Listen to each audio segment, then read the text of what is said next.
2015년 9월 28일 저녁 9시 뉴욕주 알미라. 올해 35세 켈리는 이른 저녁부터 두 아이들 큰딸 7살 찰리와 3살 컬린과 함께 놀아주느라 매우 고된 하루였다. 그녀는 두 아이들에게 입맞춤을 하고는 아이들이 잠에 든 것을 확인, 방에서 나와 자신의 침실로 들어간다. 침실로 들어선 켈리는 또 내일 아침부터 아이들 등원 준비를 해야 하기에 일찍 잠에 들기로 한다. 저녁 11시 반, 갑자기 퍽 하는 소리와 함께 그녀는 본능적으로 눈을 뜨고 자신의 눈으로 뜨거운 무엇인가 흐르는 것을 느낀다. 순식간에 그녀 앞에 있는 누군가가 그녀를 향해 커다란 둔기를 휘두른다.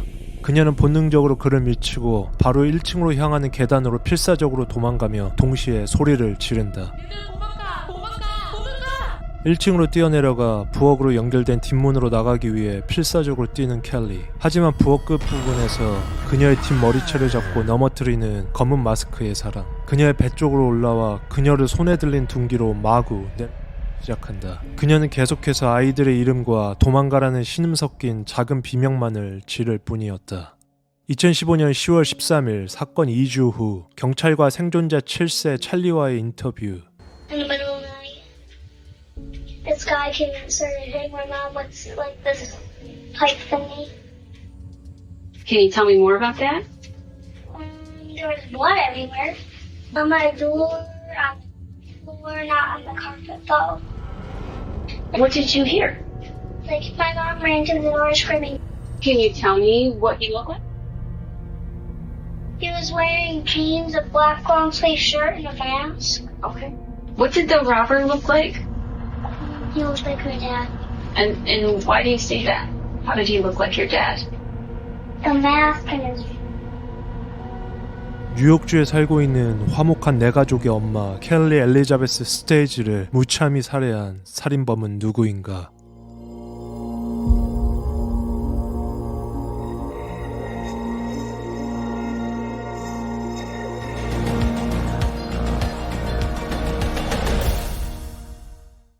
안녕하세요. 충실파의 UPD입니다. 이번 사건에서 가장 집중해야 할 점은 각 인물들의 입장에서 그들의 감정에 이입해 시청하셔야 된다는 것입니다. 저는 이 사건의 신뢰성을 위해 미국 크로니클의 게리 크레그 기자의 켈리 엘리자베스 스테이지 재판의 약 1시간짜리 영상을 입수해 시청 분석하였고, 뉴욕주 켈리 엘리자베스 스테이지 재판 진술서들을 꼼꼼히 분석한 범죄 블로거 위키니스의 글 전문을 분석하였습니다. 그들의 성장 배경부터 범행에 쓰여진 각 소품화나 지인들의 진술들까지 자세히 들여다보시며 이 사건의 본질이 살인뿐만이 아닌 더욱 심한 여러 악한 것들이 보이게 되실 것입니다. 사건의 본질을 이해할 때 도움이 되는 사건의 비하인드를 알려주는 영상 뒷부분 UPD의 비하인드 스토리까지 끝까지 시청 부탁드리겠습니다. 마지막으로 지난 영상들에서 소중한 후원을 해주신 구독자 여러분, 여러분들 덕분에 또 다음 영상을 제작할 수 있게 되었습니다. 너무나 감사드립니다.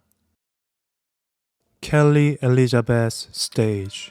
1980년 8월 1일에 태어난 켈리는 뉴욕 엘미라에서 부모님 엘리자베스와 하워드의 3남매 중 막내딸로 태어납니다. 그녀의 10살 터울이었던 큰언니 킴과 둘째 오빠 레니가 있었고, 어릴 적부터 큰언니 킴과 켈리는 너무나 사이가 좋았던 베스트 프렌드였습니다. 그녀의 아버지 하워드는 엘미라 지역 소방관으로 20년 동안 재직한 분이었고, 어머니는 글 쓰는 것을 좋아했던 가정주부셨습니다. 켈리는 어릴 적부터 스포츠를 좋아했고, 중학교 소프트볼 팀에 들어가 큰 활약을 하기도 하고, 고등학교 때에는 인싸들만 들어갈 수 있다는 치어리더 팀에서 주장도 맡으며 주변 친구들에게 인기가 많았던 아이였죠. 그리고 그녀가 20살 성인이 되었을 때에는 필라테스 자격증을 따 사람들을 가르치기도 하고 항상 새로운 것에 도전하는 것을 좋아하고 친화력이 높은 사람이었습니다. 그녀의 가장 친한 친구 안드레아는 켈리 그녀의 성격은 대장부 스타일에 매우 호탕하고 배려심이 많은 자상한 친구이기도 했다며 추회상하기도 합니다. 그녀의 성격처럼 화려하고 사랑 많은 곳을 좋아했던 켈리는 뉴욕에서 세계 최고의 쇼비즈로 유명한 도시 라스베가스에 가서 살고 싶었고, 실제로 그녀는 20대 초반에 뉴욕주에서 베가스가 있는 네바다주로 홀로 독립합니다. 그녀는 현재는 없어진 베가스 스트립에 위치해 있던 임페리얼 팔라스 호텔, 현 링크 호텔에서 칵테일 웨이트리스 엘리자베스로 일하기 시작하고 그곳에서 많은 경험을 쌓고 큰 돈을 벌게 됩니다. 하지만 곧 그녀의 아버지 하워드가 지병을 얻게 되자 그녀는 뉴욕에 있는 가족들이 매우 그리워 다시 고향 엘미라로 돌아오게 되죠. 그때가 그녀의 나이 24이었습니다. 몇 년 만에 고향으로 돌아온 막내딸을 환영하러 엄마 엘리자베스와 언니 킴은 지역 명물 아이스하키 팀인 엘미라 자칼스를 응원하러 아이스하키장을 놀러 갑니다. 켈리는 아이스하키를 직접 직관하는 것은 처음이었기에 너무나 신기하고 흥분된 상태였죠. 그리고 그날 그 경기장에서 매우 혈기왕성하고 상대편과 끊임없이 몸싸움과 실제 싸움을 하며 거칠게 경기를 하던 등번호 18번 토마스 클레이튼, 줄여서 톰 선수를 보게 됩니다. 그 선수는 외모도 매우 뛰어났고 몸집이 좋았으며 항상 지역 젊은 여자 팬들과도 풍문이 많았던 선수였죠. 그 둘은 그렇게 경기장에서 처음 만나게 되었고 켈리는 항상 잘생긴 외모와 약간 나쁜 남자 스타일의 남자에게 끌렸었는데 톰이야말로 켈리의 이상형에 가까웠고 톰 역시 켈리의 호탕하고 섹시한 외모에 그녀에게 끌리게 되며 얼마 안 가 서로 데이트를 시작하고 둘은 약 3주 만에 정식으로 사귀게 됩니다.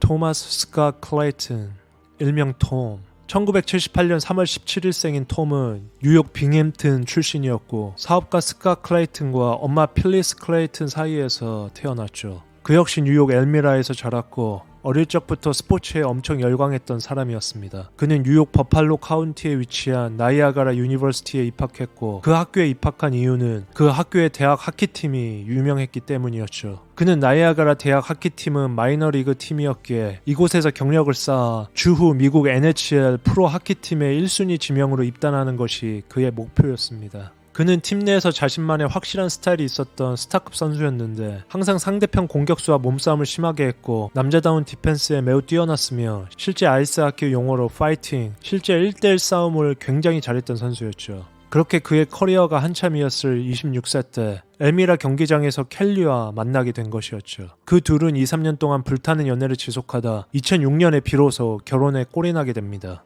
그리고 결혼한 지 1년 만에 딸인 찰리와 4년 후에는 막내 아들 콜린을 낳게 됩니다. 톰은 2006년 결혼한 지 몇 달 만에 선수 생활을 은퇴하게 되는데 그가 내세운 은퇴의 가장 큰 이유는 부상에 의해 결정하는 날이 많아졌기 때문이라고 이야기합니다. 하지만 그의 지인들이 말하는 진짜 이유는 사실은 톰 자신이 항상 꿈꿔왔던 프로 NHL 하키팀의 문턱을 넘지 못했기 때문이었습니다. 그는 개인적으로 여러 차례 에이전트들을 통해 여러 프로팀들의 문을 두드렸지만 프로팀들 모두 그의 거친 플레이 스타일은 마음에 드나 부족했던 득점력과 나이가 걸려 모두 거절을 하게 됩니다. 이 모든 사실들은 추후 톰의 가장 친한 친구였던 브라이언의 진술에서 확인이 되죠.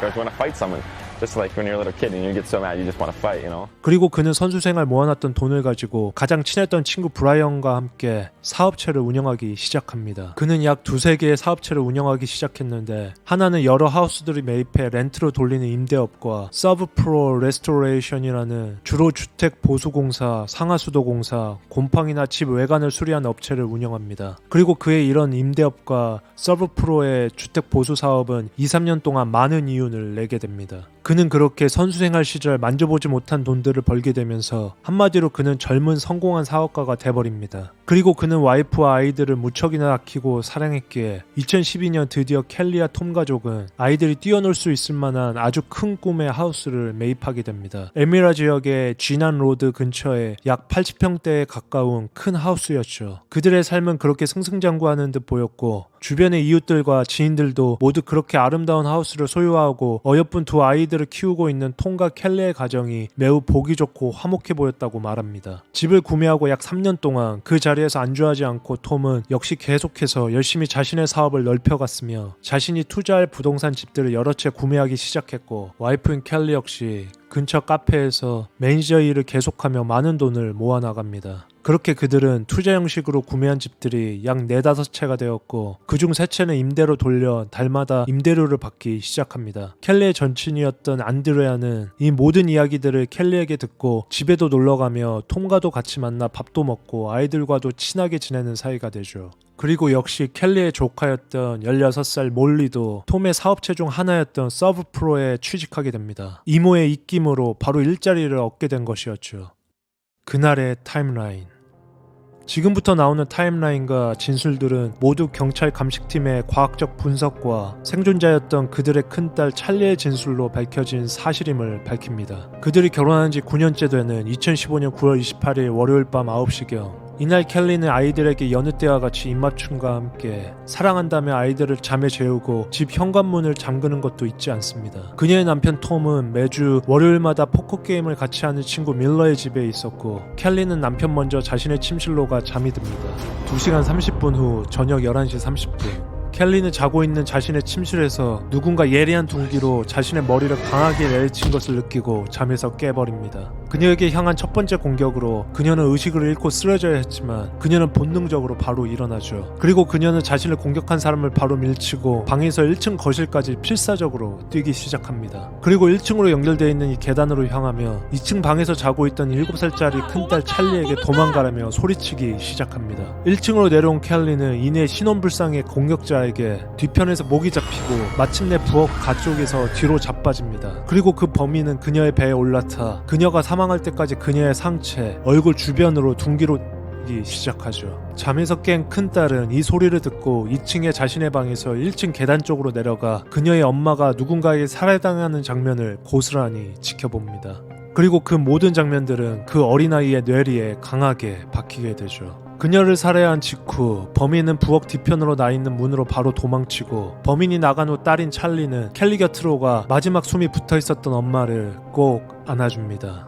실제 이때의 진술들은 추 딸인 찰리가 짐 알런 경관과의 면담 인터뷰 과정에서 확인된 사실입니다. 이윽고 엄마의 마지막을 지켰던 찰리는 엄마가 의식을 잃자 다시 2층 방으로 올라가 자신의 3살 배기 남동생 콜린을 안고 옷장으로 들어가 숨습니다. 아이들은 너무 무서운 나머지 옷장 안에서 아빠인 톰이 오기만을 기다렸던 것이죠. 그리고 약 1시간 30분 후 9월 29일 새벽 1시 아빠인 톰은 친구 밀러의 집에서 나와 자신의 집으로 돌아오고 새벽에 집 차고가 열려있는 것을 보고 뭔가 수상한 점을 눈치챈 톰은 1층 부엌에서 살해당한 자신의 아내인 켈리를 발견합니다. 온 집안은 피투성이었고 그녀의 사체의 훼손 정도는 너무나 잔혹했죠. 이 모든 장면을 바라본 톰은 비명과 함께 911로 바로 신고합니다. Help me, my wife. She's dead. Hurry. Okay, just stay on the line with me. How long has she been down? I don't know. I just got home. Sir, you need to calm down so I can help you. What's your name?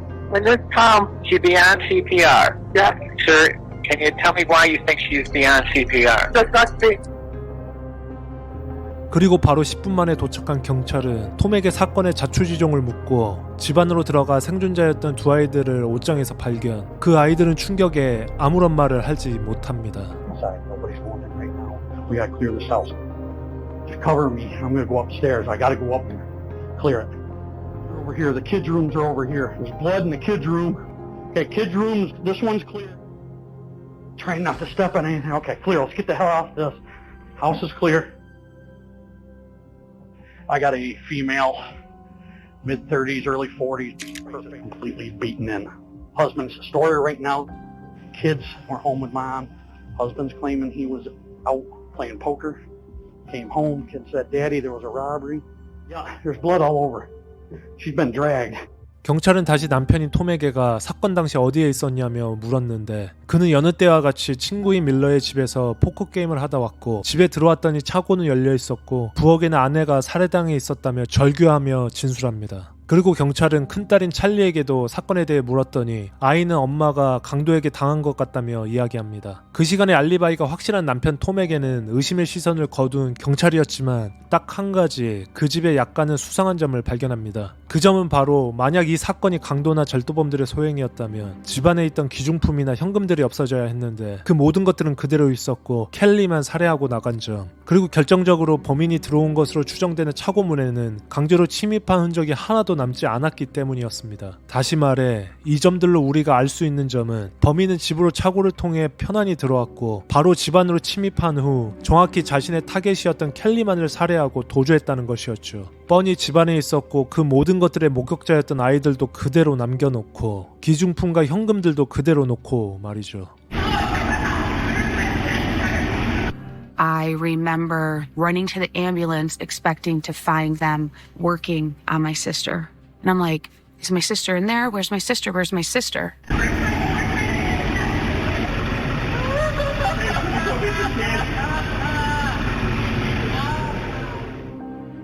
이후 경찰은 남편인 톰에게 더 강한 신문을 이어갔지만 톰은 자신이 그날 타고 나갔던 트럭과 폰 GPS를 줘야 하면 내가 정확히 몇 시간마다 어디에 위치해 있었는지 알 수 있을 거라며 자신의 결백을 입증합니다. 그리고 경찰은 집안에 낭자하게 있었던 혈흔 안에서 남편 톰의 DNA가 있을지 기대하며 감식하지만 어느 한 곳에도 그의 DNA를 발견하지 못하고 그가 그날 입고 나갔던 신발과 옷도 감식하지만 어디 하나 수상한 DNA가 감지되지 않습니다. 그리고 그날 새벽 6시에 경찰은 톰의 알리바이를 확인하기 위해 그가 포커 게임을 했다던 친구 밀러의 집으로 찾아가 그의 주장이 맞는지 그들에게 묻지만 이 역시 톰의 말이 사실임을 확인합니다. 밀러 부부는 톰은 매주와 똑같이 포커를 치러 왔고 같이 웃으며 밥도 먹고 놀다가 새벽 12시 30분에 그가 집에서 떠났다고 진술합니다. 경찰이 추후 사체 검식에서 밝혀낸 사실은 그녀의 사망 추정 시각은 밤 11시 30분에서 11시 50분, 즉 톰의 알리바이는 확실했습니다. 그 후 범행에 쓰였던 흉기를 찾기 위해 집 뒤편에 있던 연못가도 샅샅이 수색하지만 어느 하나 범인의 단서를 찾지 못합니다. 그리고 집 자체가 숲속 안에 위치해 있었던 지리적 특성으로 인해 그 주변의 이웃들은 단 한 명도 그날 그 시간에 어떠한 비명소리나 싸우는 소리를 듣지 못했다고 진술합니다. 그리고 경찰은 켈리의 지인과 가족들에게 혹시 그녀 스스로에게 원한이나 나쁜 감정을 품고 있는 사람이 있었는지도 묻지만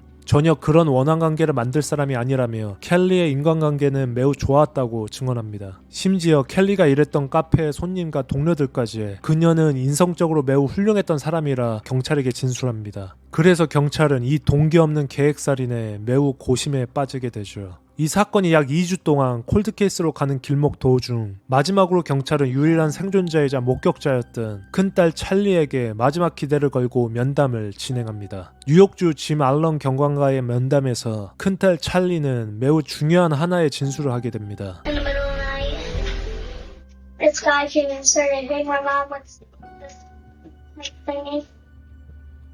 Can you tell me more about that? There was blood everywhere. On my door, on the floor, not on the carpet, though. What did you hear? Like, my mom ran to the door screaming, Charlie, Charlie. Run, Charlie, run. Those were the last words she heard from her mother. It's one of the most haunting things I've ever heard from a parent to a child. I saw the robber, like, hitting her until she was on the ground. She was sort of suffering. Okay. I tapped her with the hockey stick. Then I hugged her leg. Can you tell me what he looked like? Like, he was wearing jeans, a black long sleeve shirt, and a mask. Okay. What did the robber look like? He looked like my dad. And why do you say that? How did he look like your dad? The mask and his shoes. How about the size of him? Was he a big guy or was he a little guy? The size of my dad. Did the robber say anything? He probably didn't say anything because what if it was my dad? He could recognize his voice. 처음 찰리는 그날 잠에 잠든 척하고 타블릿 PC를 꺼내 자신이 좋아했던 카툰을 보고 있었는데 어느 순간 엄마의 비명이 들리면서 자신에게 도망가라는 소리를 들었다고 진술합니다. 그리고 우당탕탕 소랑스러운 소리를 듣고 바로 방문을 열고 1층으로 내려가는 계단 끝에서 몰래 부엌에서 일어나는 일들을 목격했다고 합니다. 그리고 찰리는 분명 범인은 강도를 하러 들어온 인상착의였다고 말하며 검은색 옷과 검은색 마스크를 끼고 한 손에는 커다란 둥기를 들고 있었다고 진술합니다. 그리고 딸 찰리는 의미심장한 진술을 하게 되죠. 그의 모습은 마치 우리 아빠 같았어요. 다시 용의선상에 톰이 올라온 순간이었습니다. 그리고 경찰은 알리바이가 확실한 톰을 계속해서 수사하다가 몇 가지 뜻밖의 사실들을 알게 되는데 톰은 한때 갬블링, 즉 포커 노름에 심하게 빠져 많은 빚을 지기도 했으며 여러 여성들과 외도를 한 정황들도 발견합니다. 그리고 톰의 회사에서 일하고 있었던 켈리의 조카 16세 몰리의 진술로는 톰이 자신에게 언젠가 술을 먹고 와서 자신의 이모 켈리와의 결혼 생활이 만족스럽지 않고 전혀 행복하지 않으며 출산 후 게을러진 켈리에게 정이 떨어진 지 오래라며 하소연하듯 말했다고 진술합니다. 그리고 갑자기 그 회사에서 같이 일하던 동료 마이클을 멀리하라며 충고했다고 합니다. 마이클은 16세 조카 몰리와 함께 톰의 회사 서브프로에서 일하던 동료 직원이었고 마이클은 켈리가 살해당하기 일주일 전 해고당한 것으로 밝혀집니다. 그리고 마이클은 톰이 소유하고 있던 하우스 중 하나를 임대하고 있었던 임차인이기도 했죠. 그리고 해고당하기 직전까지도 마이클은 톰과 켈리의 집을 드나들며 톰이 부탁한 여러 집안 조경일이나 수리일들을 도맡아 하기도 했었다는 사실들도 알아냅니다. 마이클은 심지어 켈리가 마이클의 아이들을 위해 사온 여러 옷들을 선물 받기도 합니다. 이런 여러 몰리의 진술들을 들은 경찰은 마이클 역시 용의자 중 한 명일 수 있다고 생각해 그를 불러 신문을 시작합니다. 처음 신문에서 마이클은 자신은 전혀 모르는 일이라며 켈리 살해 연루에 대해 전면적으로 부인합니다. 그리고 심지어 마이클은 자신의 회사 오너였던 톰도 잘 모르는 서먹서먹한 사이라고 진술하죠. 그러면서 자신의 핸드폰까지 자진해서 경찰에 제출하며 협조합니다. 하지만 경찰은 추후 그의 핸드폰을 포렌식한 결과 몇 가지 유의미한 기록들을 발견하게 되는데 그것은 바로 약 70여 차례 남겨진 그와 톰과의 기록들이었습니다. 그리고 이 핸드폰 포렌식의 결과가 밝혀질 때쯤 추후 또 하나 밝혀진 사실들이 있었는데 그것은 톰이 사건 당일날 늦은 시간까지 포커게임을 같이 하고 있었던 친구 밀러 부부에 대한 이야기였습니다. 밀러 부부 중 아내 린다 밀러는 경찰에게 유의미한 진술을 하나 하게 되는데 그날 톰이 갑자기 자신의 폰을 차에 놓고 왔다고 말하며 자신이 운영하던 사업체에 급하게 전화를 걸 일이 있다며 잠시 자신의 폰을 빌려달라 부탁했다고 경찰에 진술합니다. 그리고 잠시 후 톰이 돌려준 폰에는 그의 통화 기록만이 지워져 있었다며 경찰에게 진술하죠. 그리고 그날 가끔씩 포커게임 중간중간에 톰이 갑자기 자신이 켈리와 만약 이혼하게 된다면 아내 켈리는 내 모든 전재산을 가로채 도망갈 사람이라며 농담 반 진담 반으로 이야기를 꺼냈다고 합니다. 추후 경찰은 린다 밀러의 폰을 감식에 맡겨 그날 톰이 지운 통화 기록을 찾기로 합니다. 그리고 며칠 후 감식 끝에 톰이 켈리가 살해당한 추정 시간으로부터 약 1시간 전 누군가에게 2통의 전화를 걸었던 것이 밝혀지죠. 그 전화번호는 바로 1607-398.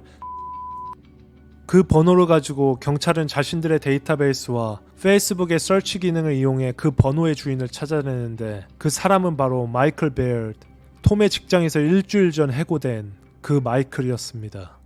이렇게 모든 증거들이 하나로 맞춰지며 유력한 용의자는 마이클과 남편 톰으로 좁혀지게 되죠. 그렇게 마이클의 주변인을 조사하던 경찰은 그와 동거 중이었던 여자친구를 신문하던 도중 마이클이 자신에게 자신의 직장 상사였던 톰이 자신의 집에 몰래 불을 질러주면 현금 약 10,000불을 주겠다고 했다며 해야 할지 말아야 할지 고민하는 것을 자신에게 털어놓았다고 경찰에게 진술합니다. 그리고 경찰은 결정적인 하나의 정황 증거를 더 발견하게 되는데 그것은 바로 켈리의 사망보험금. 톰은 켈리가 사망하기 몇 달 전부터 한화 약 6억 원에서 13억 원으로 2배 올려 납입하기 시작합니다. 경찰은 그들의 보험 설계사로부터 톰이 아내와 동행하지 않고 홀로 보험회사로와 약관을 변경했다 진술하죠. 경찰이 입수한 이 모든 진술들과 증언들을 마이클에게 다시 나열하고 보여주자 마침내 마이클은 이 사건의 모든 것들을 자백하기 시작합니다. 그는 톰이 자신에게 미리 차고를 통하는 집키를 복사해 갖다 주었고 차고를 통해 집으로 들어가 켈리를 살해 후 자신의 집 근처 창고에 숨겨놨던 그녀의 혈흔이 묻어있던 그날의 옷과 신발, 그날 썼던 흉기의 위치까지 모두 자백합니다.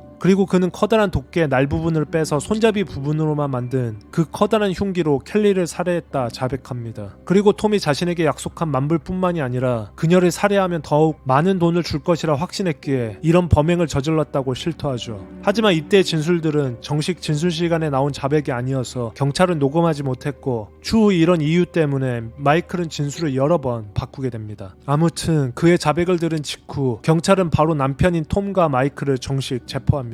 그 둘 말고도 마크라는 한 인물이 더 체포되는데 그는 마이클의 동네 친구였고 마이클의 범행 당시에 밖에서 망을 보는 역할을 한 것으로 추정되었기에 그 역시 검찰에 의해 기소됩니다. 다시 말해서 마이클이 켈리를 살해한 그날 밤 그 집 바로 밖에는 마크라는 인물이 한 명 더 있었던 것이었죠. 재판.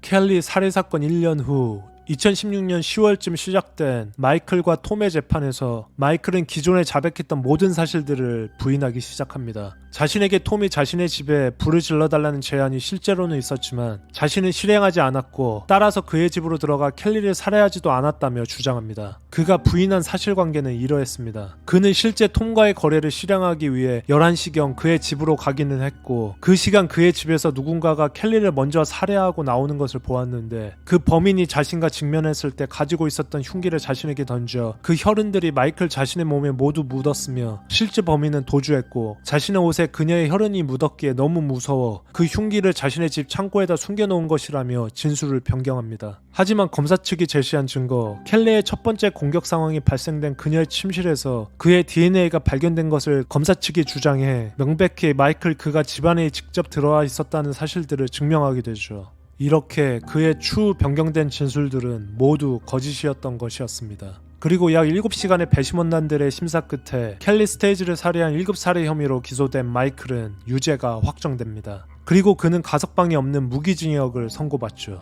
이 살인을 사주한 남편 톰은 어떻게 되었을까요? 그 역시 모든 범행을 부인합니다. 자신은 자신의 직원 마이클과 켈리의 살해에 대한 어떠한 공모도 하지 않았을 뿐더러 직접적인 증거나 물증이 없고 그날 알리바이가 확실하므로 자신은 무죄라며 주장하죠. 자신의 직원이었던 마이클과 단 68번의 연락을 한 것이 어떻게 자신과 이런 무자비한 살인을 공모한 사실관계로 치환이 되는지 모르겠다며 톰과 그의 변호인은 이 모든 것은 정황상 증거뿐이라며 혐의를 강력히 부인합니다.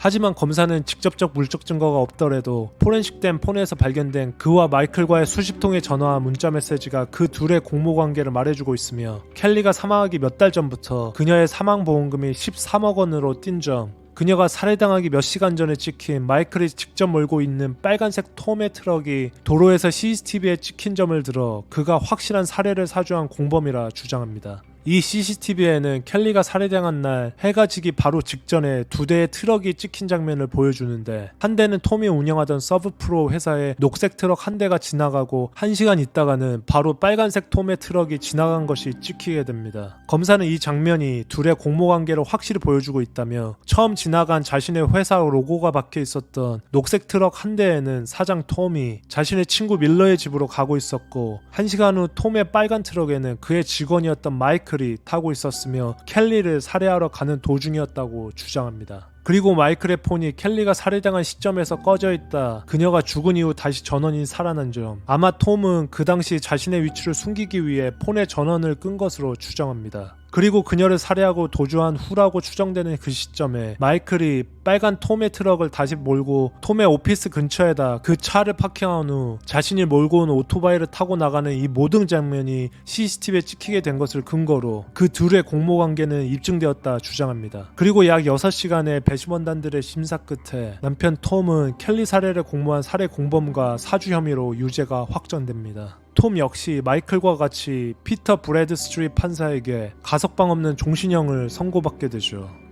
Planning an appeal. But for now, reporting in the studio, Logan Wilson, WENY News. First and foremost, I am extremely proud and honored to call Thomas my son. Life without the possibility of parole. That was the sentence handed down to Thomas Clayton in Steuben County Court just a few. 추후 그는 항소하지만 바로 기각되고 지금까지 그는 뉴욕주에 위치한 싱싱 교도소에서 재소 중입니다. 그리고 마이클이 사건을 저지른 시점에 밖에서 망을 보고 있었다는 혐의로 기소된 마크 역시 약 3년간의 유치장 신세를 지게 되었죠. 켈리와 톰의 큰딸 찰리는 추후 이런 말을 아빠에게 남기게 됩니다. 내 생각에 아빠는 비겁한 겁쟁이에요. 엄마를 죽이기 위해 마이클 아저씨에게 부탁했으니까요. 이 사건이 종결된 이후 켈리의 아이들 찰리와 컬리는 켈리의 큰언니 킴의 가정에서 그들의 사촌들과 함께 화목하게 자라고 있습니다. 켈리의 큰언니 킴은 지금도 계속 동생의 꿈을 꾸는데 꿈에서 켈리가 나와 언니는 할 수 있어. 모두 극복할 수 있어. 계속해서 나아가야 해. 라며 켈리는 지금도 자신에게 많은 힘을 주고 있다며 눈물로 그녀를 그리워합니다. 켈리가 나고 자랐던 뉴욕 엘미라 지역에는 아직도 그녀를 추모하는 빌보드를 올리기도 하고 톰과 켈리가 처음 만났던 엘미라 자커스 하키팀에서는 그녀를 추모하기 위해 그녀의 아이들을 시즌 첫 게임에 퍽이라고 부르는 하키볼을 빙판에 던지는 세레모니를 기획해 개최하기도 합니다.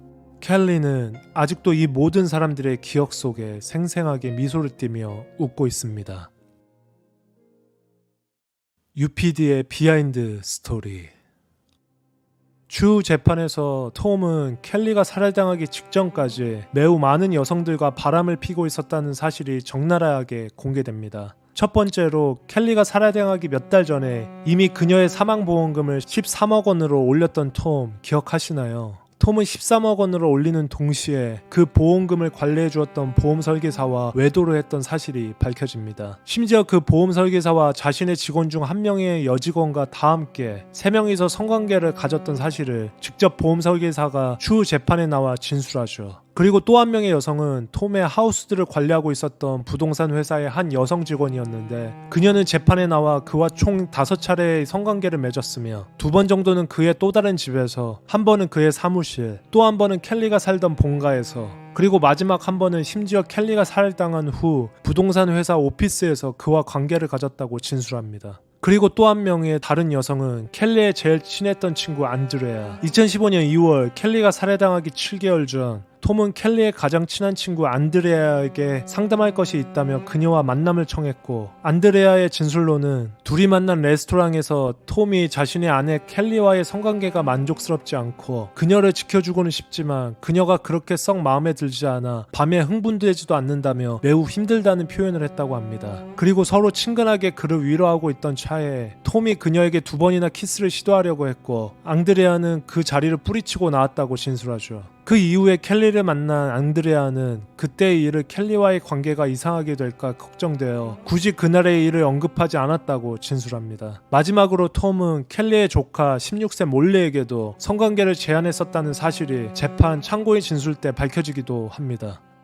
톰은 약 70여 차례에 걸쳐 전화와 문자 메시지로 마이클에게 켈리의 살해를 사주하고 공모하는데 재판 당시 마이클은 톰이 자신에게 살해를 사주할 때마다 이런 말을 했다고 합니다. 당일 집에는 자신의 아이들이 없기에 침실에서 조용히 자고 있는 켈리만 살해하고 집만 불태워 나오면 빠르게 해결할 수 있다. 그냥 집에 있는 모든 것을 불태우고 나오라. 하지만 계획과 다르게 켈리는 첫 번째 공격 이후 살아나 1층으로 도망갔고 도망가는 도중 아이들의 이름을 불렀다고 합니다. 그때 비로소 마이클은 이 집안 안에는 켈리만이 아닌 다른 2 아이들까지 있는 것을 인지했다고 합니다. 이에 당황한 마이클은 도저히 아이들까지는 살해할 수 없었다며 첫 번째 자백 때 진술하게 된 것이죠.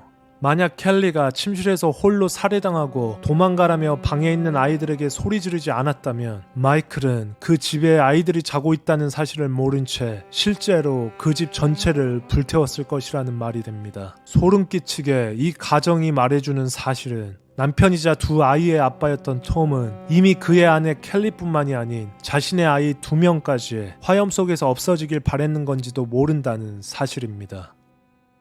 마지막으로 켈리의 친언니인 킴은 어느 한 언론사에서 흐느끼며 그녀의 동생 켈리가 너무 불쌍하다며 인터뷰합니다. 켈리 그녀 자신이 살해당하기 일주일 전 언니 킴과 만난 자리에서 켈리는 남편 톰을 지금도 너무나 사랑한다며 그에 대한 사랑을 계속해서 표현했다고 합니다. 그녀가 천국에서는 부디 더욱 좋은 사람과 만났으면 하는 바람입니다.